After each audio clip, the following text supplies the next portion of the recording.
எந்த அளவுக்கு நீங்கள் நல்ல கூர்மையாகிறீங்களோ அந்த அளவுக்கு உங்களுக்கு என்ன செய்யும், கோபம் வரும். ஏனண்டா இவன் என்ன செய்ய போறான்னு விளங்கிடும். விளங்கின உடனே அவன்கிட்ட பேசுறத கேட்கறது உங்களுக்கு பொறுமைக்காது.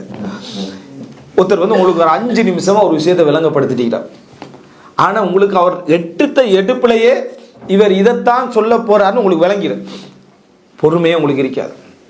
அபு தய்யிப் அல் முத்தனப்பி சொல்றார், துல் அக்லி யஷ்கா பி அக்லிஹி வதுல் ஜஹாலத்தி யன்அமு. அக்ல் உள்ளவன், சிந்தனை உள்ளவன் வேதனையில உழுவுறதே அறிவால தான்.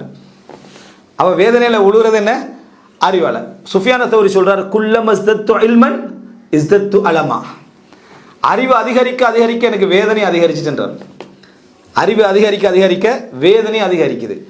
அறிவு குறைய குறைய வேதனை குறையும். வேதனை குறைஞ்சா நல்லதுதான்ட்ட, நல்லதுதான மந்தம். அது என்ன, மந்தமான ஒரு நிலையை. அது மட்டுமல்ல விளங்காது, எதுவும் உங்களுக்கு என்ன செய்யாது. நீங்க அநியாயம் இழைக்கப்பட்டிருக்கிறதே உங்களுக்கு விளங்காது. நீங்க அநியாயம் இழைக்கப்பட்டிருக்கிறதே விளங்காது. உங்களே